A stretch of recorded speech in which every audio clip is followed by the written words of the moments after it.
Why is Australia allowed in Eurovision? They're not even like in Europe at all. If you are like me and you like to host Eurovision viewing parties with non-fans, you might never have experienced the Australian entry in full live because you spent half of the performance answering this question. So this is why I am making this video, so you can show it to your non-fans before the show and finally enjoy the Australian entry in full.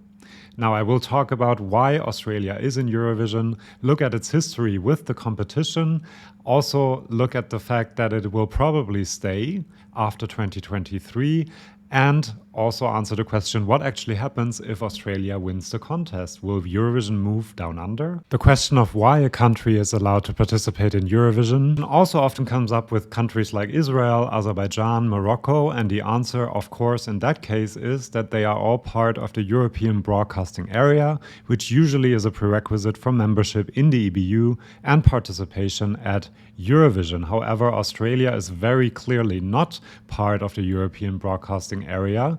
Australian broadcaster SBS is an observing member of the EBU though, so it at least fulfills one of the criteria. However, to answer this question for Australia, we have to dig a bit deeper.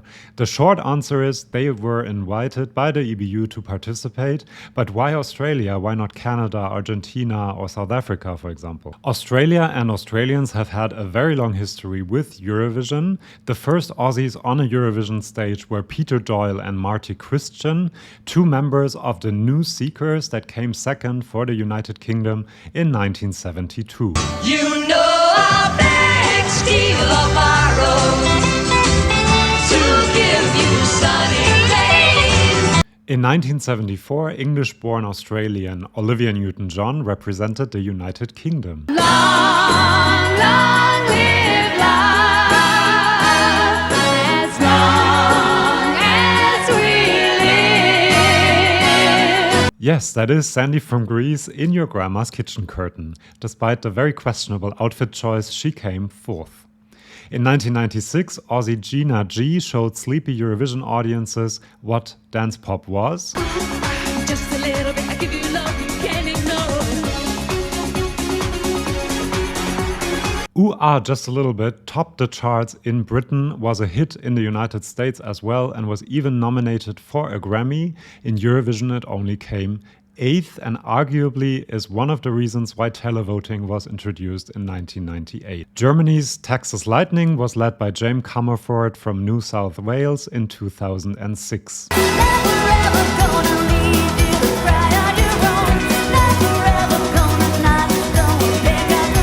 Three-time Eurovision winner Johnny Logan is Irish but was born in Australia as well. Hold me now, don't cry. Don't say a word, just hold me now. All of these participations by local talent made headlines in Australian media. Add to that in the 1970s a large number of immigrants to Australia were of European descent. I have here the statistics of the census 1976. People with parents born in the UK and Ireland were 1.3 million, 430,000 Italians, 236,000 Greek immigrants, 79,000 Maltese, and then 2,000 from Netherlands, Yugoslavia, and Germany. Add to that the impressive number of immigrants coming to Australia after the 70s from Europe, and you get a large population familiar with the Eurovision Song Contest. That is probably why in 1983 Australian broadcaster SBS started to broadcast Eurovision live every year, and due to the huge time difference also a repeat on Sunday evening. Both of these broadcasts achieved very high viewing figures every year. The way to actual participation was gradual. From 2010 to 2014, SBS allowed Australian viewers to participate in their own televote, even though these votes did not count towards the actual Eurovision result. In 2012, Australia got a commentator booth at the contest in Baku, and every year since then. And in 2013, a short greetings video was shown during the semi-finals explaining Australia's love for Eurovision and how the contest had changed the country. In 2014, Australia was invited to provide an interval act in one semi-final and promptly moved itself onto Great Britain. Jessica Mauboy sang and koalas and surfers invaded the Eurovision stage. Then finally in 2015, Eurovision celebrated its 60th anniversary, and to mark the occasion, Australia was invited as a wildcard guest, and they were actually also directly qualified to the final. Its participation also went well with the motto of building bridges. They sent local Australian Idol winner Guy Sebastian, who came fifth. And 4.2 million Australians watched the Eurovision shows that year, more than ever before, and these were the highest ratings SBS had ever had. After this very successful first try, the EBU decided to invite Australia back in 2016, and Dami Im won the jury vote and came second overall. I keep calling, calling.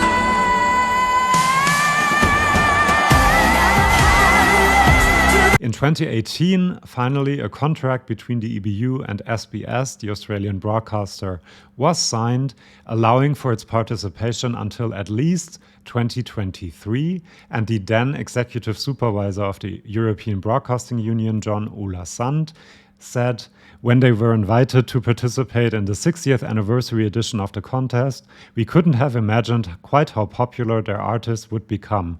It was a natural progression for us to agree to their inclusion as a participant for the next 5 years, as they bring so much to the table. And Paul Clark, the HDO of Australia, said in 2019, SBS's coverage has grown and the Australian music artists and industry have completely risen to the exciting challenge.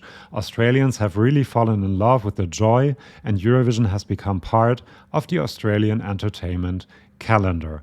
So lots of enthusiasm all around, and that is why I think that even after 2023, Australia will continue to participate. The HDO has said as much. The embers are always burning at Eurovision. I'm really confident that the contract will be extended.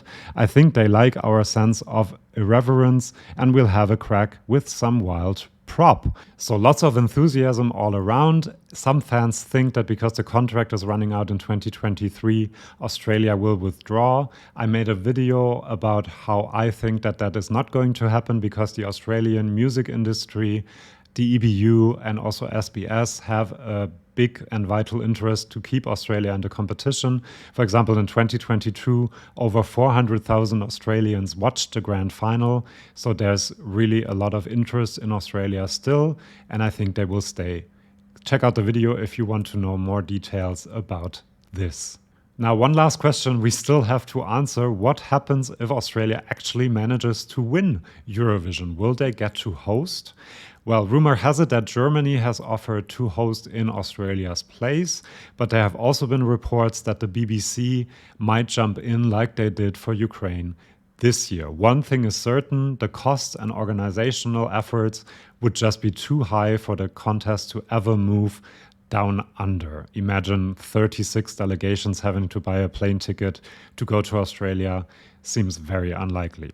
I hope I have answered all of your questions. If you want more videos like this one explaining the rules and what Eurovision is all about, please subscribe to my channel and come back for my next video. Bye bye.